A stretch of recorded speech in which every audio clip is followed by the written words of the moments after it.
It's become a weekly routine for a lot of us. We gather up our bottles and cans, throw them into the recycling bin, and then carry that bin out to the curb. But what happens to all that stuff after it's thrown into the truck? Well, if you take part in a local curbside recycling program, there's a good chance it ends up here at Tidewater Recycling's Materials Recovery Facility, or MRF, just south of Richmond. This MRF processes more than 200 tons of materials every day. That's enough to fill 12 semi-trucks, using single-stream technology to sort everything out. All materials mixed together. Your cardboard's mixed with your steel cans, your plastic. Everything comes in one truck. The facility itself resembles a life-size game of chutes and ladders, using a series of conveyor belts to move all the materials to different sorting areas. The first stop, the pre-sort area, where workers pull out all the cardboard, brown paper, and trash. The cardboard gets dropped down a chute and onto another conveyor belt, where it's carried to a compactor and tied up in bales.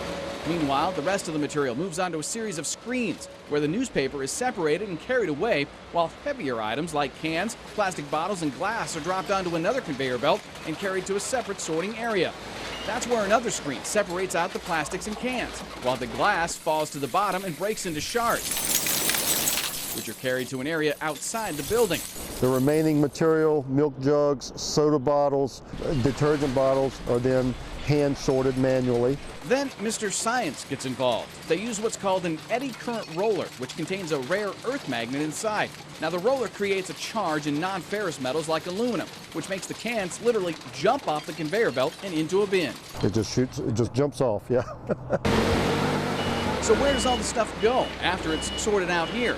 Well, the soda bottles are actually sent to a carpet mill where they're melted down and used as a backing on new carpets. The newspaper gets loaded onto trucks and shipped to paper mills in Georgia and Alabama, where it's repulped and made into newsprint again. The cans are shipped to a smelter in Kentucky, where they're melted down and eventually made into new cans. And as for the cardboard, some of these huge bales of cardboard will eventually be loaded onto a trailer and then onto a cargo ship for a 6-week cruise around the globe to China. Internationally, there's a great demand for fiber, for cardboard, that sort of thing, for recycling over there. Produce new liner board, which in turn will be made into new boxes to ship products to the United States and all over the world. So what's old becomes new again, sort of the circle of life, cardboard style. In Richmond, Shane Edding, NBC 29 News.